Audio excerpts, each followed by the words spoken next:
जैसे आपने last time बताया था कि ड्रोन आपने फ्लाई कर दिया था एक रिस्ट्रिक्टेड एरिया एरिया में, के ऊपर। वो वाली चीज़ नहीं थी। एक्चुअली वहाँ पर मिलिट्री बेस है, लेकिन उन्होंने जब मेरे वो देखे फुटेज देखे तो जज ने बोला कि कोई भी आपत्तिजनक फुटेज इसके अंदर नहीं है, क्योंकि मैंने कुछ भी शूट नहीं किया था।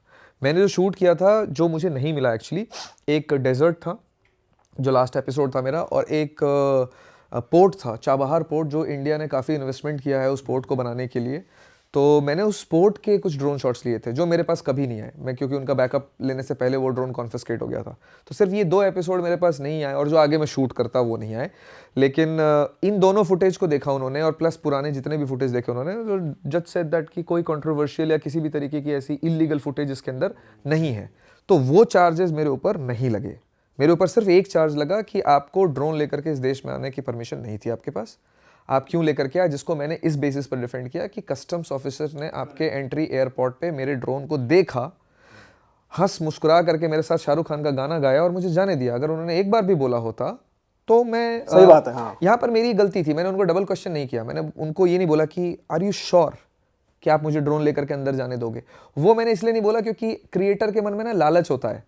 मुझे लगा अगर यार जा ही रहा है तो फिर हाँ, पास होने देते हैं, भाई क्यों अगर क्वेश्चन ड्रोन करना? मेरे साथ ईरान में आ गया, इतना खूबसूरत लैंडस्केप है, कहीं उड़ा लूंगा, कुछ अच्छा फुटेज मिल जाएगा, ये लालच में मैंने वो डबल उनको नहीं आपको बोला। पहले मालूम था कि यहाँ पे अलाउड नहीं होगा मुझे इसका? हमेशा से पता था कि वहाँ अलाउड नहीं भाई है। फिर तो आपने थोड़ी गलती करी ये है। गलती है हाँ, मेरी कि मैंने जब उन्होंने जाने दिया, लेकिन रियल जो वो हैं डिसीजन मेकर्स हैं वो हैं। मैंने उनके रजिस्टर करने की कोशिश करी, उस पर रजिस्ट्रेशन था कि फॉरेनर्स रजिस्टर कर सकते हैं, बट वो वेबसाइट नहीं चल रहा था, तो मैं रजिस्टर नहीं कर पाया। ओके। और अनऑफिशियली मैंने ऐसे सुना था कि ईरान में ड्रोन लाना अलाउड नहीं है। ऑफिशियली उनके पेपर पे अगर आप जाकर देखो ना, CAA.IR उनका वेबसाइट है, उसका इंग्लिश वर्जन भी है, अरेबिक वर्जन भी, पर्शियन वर्जन भी है। उस पर आप जाकर के देखोगे तो कहीं नहीं लिखा है कि आपको अलाउड नहीं, ऑफिशियली कहीं नहीं लिखा है ये। लेकिन अनऑफिशियली वो उन्होंने कॉन्फिस्केट करना एयरपोर्ट पे शुरू कर दिया है। और कॉन्फिस्केट भी नहीं करते हैं, सिर्फ अपने पास जमा कर लेते हैं और फिर डिपॉजिट कर लेते हैं, और उसके बाद आप जब जा रहे होते हो बाहर तो आपको वापस मिल जाता है। और ये बहुत देशों में होता है, दुबई में हर बार होता है मेरे साथ, ओमान में हर बार होता है मेरे साथ। जितनी बार दुबई जाता हूँ, दुबई में साल में 4-5 बार जरूर क्रॉस कर रहा होता हूँ, हर बार होता है मेरा ड्रोन रख लिया जाता है एयरपोर्ट पे और फिर बाहर जाने देते हैं। तो वो चीज़ ईरान के अंदर भी होनी चाहिए थी। जब नहीं हुई तो मैंने उसको डबल क्रॉस नहीं किया, मतलब क्रॉस चेक नहीं किया कि नहीं नहीं आप क्यों नहीं रख रहे हो उसको, आपको तो रखना चाहिए शायद। मुझे लगा शायद इनको नहीं फ़र्क पड़ रहा उतना, they are okay with it, बस। That was the only mistake on my part. और कितना पैसा लगा आपका एक फॉरेन कंट्री में केस लड़ने में? यार उन्होंने स्ट्रेट मेरे से $600 लिए थे, अच्छा। $600 लिए थे, जो मुझे बिटकॉइंस में उनको ट्रांसफर करने पड़े थे, क्योंकि वहाँ पे डायरेक्टली डॉलर्स कैसे ही जाएंगे, रेमिटेंस हिसाब किताब है नहीं वहाँ पे। बिटकॉइन एक्सेप्ट करते हैं वो? हाँ, बिटकॉइंस पे आप ट्रांसफ़र करने पर उन पे लोकल करेंसीज में वो एक्सचेंज वाले करके दे देते हैं, कुछ उनका सिस्टम है। मैंने टेथर्स में पे किए थे उनको। तो ईरानियन करेंसी में नहीं लेते हो? ईरानियन करेंसी आप यहाँ से ट्रांसफ़र करोगे कैसे, सैंक्शंस में है ना वो, अच्छा। तो आप कर नहीं सकते। बट जब भाई अभी जैसे आप कनाडा की आपके पास PR है, आप US बहुत ट्रैवल करते हो, तो जब पासपोर्ट पे ईरान का ठप्पा दिखता है, वो भी इंडियंस के, तो US वाले दिक्कत नहीं करते बॉर्डर्स पे? करते हैं ना, थोड़ा मतलब दिक्कत तो नहीं करते हैं, लेकिन आप पूछते ज़रूर हैं कि ईरान क्यों गए थे। तो आप अगर सीधा सीधा बोल दो ना कि मैं ट्रैवल करने गया था, तो मान जाते हैं यार, समझदार होते हैं। अगर आपका दिन खराब है और कोई ऑफिसर एकदम ऐसे ही बैठा हुआ है कि बस उसको नहीं देना आपको एंट्री, तो अलग बात है, बट अदरवाइज 99.9% केस में ऐसा होता नहीं है। भाई थोड़ा उसकी बात करते हैं। हमको आपके बारे में मालूम पड़ा कि आप लॉन्गेस्ट रूट कर रहे हो एक रोड ट्रिप का, और वो कुछ 50,000 किलोमीटर से भी ज़्यादा है। उसके बारे में थोड़ा बताओ, और कहाँ तक पहुँच गए इस रूट में आप? तो मैं इस वक्त पे जो एक ट्रिप कर रहा हूँ, ये मेरा एकदम ड्रीम ट्रिप है, जिसके लिए पता नहीं कि कब से मैं इंतज़ार कर रहा था, कब से प्लानिंग कर रहा था, फाइनेंशियली, लॉजिस्टिक वाइज, एवरीथिंग। ये जो कनाडा का मैंने PR लिया है, उसके भी शायद सबसे बड़ा रीज़न ये था क्योंकि मुझे इसके PR की कोई ज़रूरत नहीं थी। PR मैंने इसलिए लिया था क्योंकि मैं अपना बेस बनाना चाहता था वहाँ पर, ताकि मैं एक बार उस देश में रह करके लोकली गाड़ी खरीद करके और इस ट्रिप को एग्जीक्यूट कर सकूँ। तो इसमें प्रिपरेशन में बहुत टाइम लगा है मेरा, 2-2.5 साल लगे हैं। और जो मैं ट्रिप कर रहा हूँ इसको बोलते हैं the longest highway in the world as per the Guinness book of world records. ये 2 कॉन्टिनेंट में चलता है, नॉर्थ अमेरिका के बिल्कुल टॉप अलास्का से साउथ अमेरिका के सबसे लास्ट पार्ट, जो कि अर्जेंटीना कंट्री के अंदर आता है, जिसका नाम है उशुआया, वहाँ तक जाता है। सीधा सीधा अगर आप स्ट्रेट ड्राइव करोगे रास्ता तो करीब 55,000 किलोमीटर आता है ये। लेकिन चूँकि मैं देशों में जाकर होता हुआ जा रहा हूँ, 14 देश आते हैं इसके अंदर, तो 14 कंट्रीज़ में एक्सप्लोर करता हो जाऊँगा, तो मुझे लगता है कि ये ट्रिप बहुत आराम से 80-85,000 या क्या पता 1 लाख किलोमीटर की भी हो जाए, और longest road in the world है। और खर्चे का क्या एस्टिमेट है इसमें आपका? देखो, जो मैंने एक मोटा मोटा खर्चा, मैं इसको ऐसे एस्टिमेट देता हूँ कि जितने पैसे गाड़ी भी इन्वेस्ट जो किया था मैंने, वो इसके लिए किया था। एक बहुत अच्छी गाड़ी खरीदी थी मैंने, और नई गाड़ी खरीदी थी। मुझे पुरानी गाड़ी नहीं चाहिए थी ताकि मैं वो गाड़ी बनवाता रहूँ, टूटते फूटते वीडियोस बनाता रहूँ। तो मैंने नई गाड़ी खरीदी है जीप की, और जितने पैसे मेरे लगेंगे पेट्रोल और सारी चीज़ों को लेकर के, 1 साल लगेगा करीब मुझे करने में।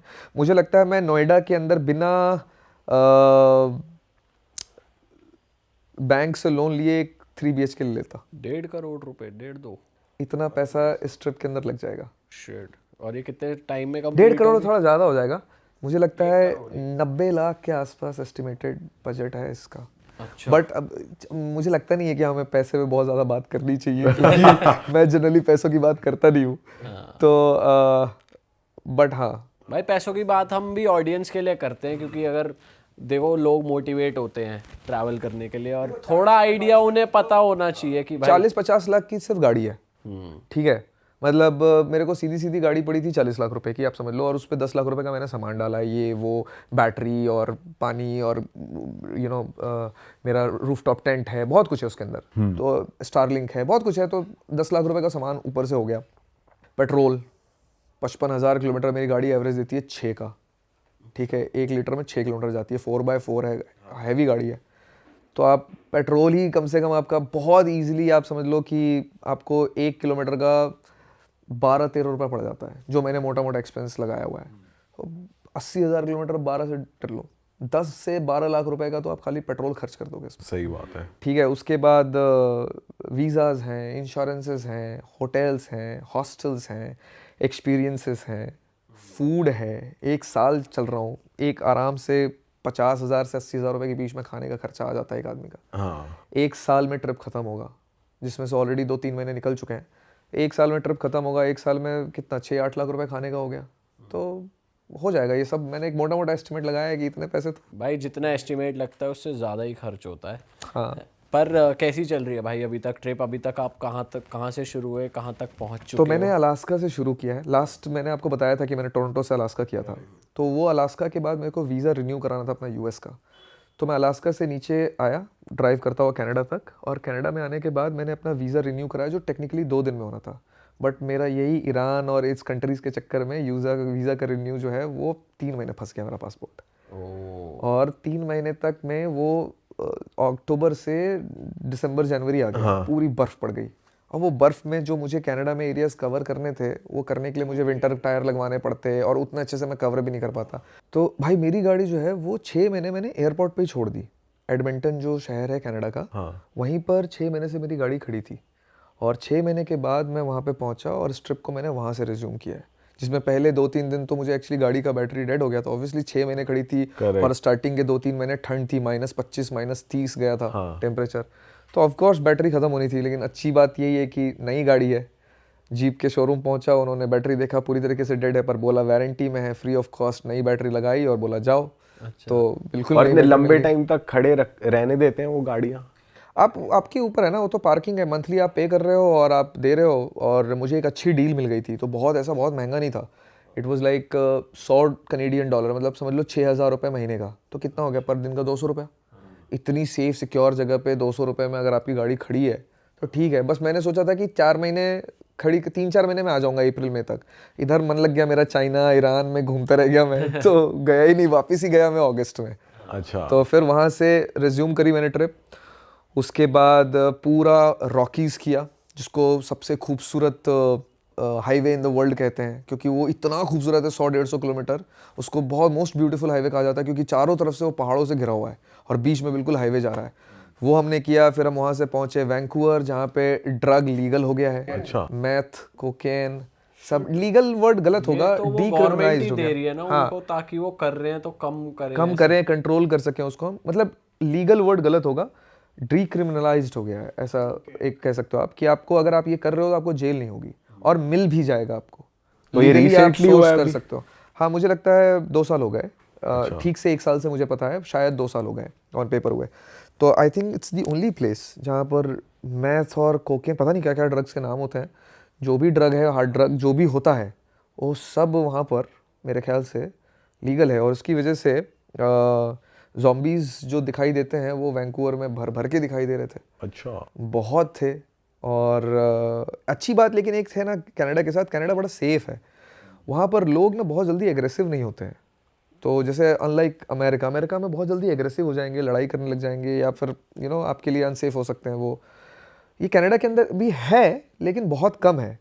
तो आप वो ज़ॉम्बीज़ वाले रोड पे वॉक करके निकल जाओगे ना तो भी आपको कोई टोकेगा नहीं और आप जा सकते हो। तो मैं वहाँ से होकर के गुजरा, आपको डर लग रहा था? नहीं लगा एक्चुअली।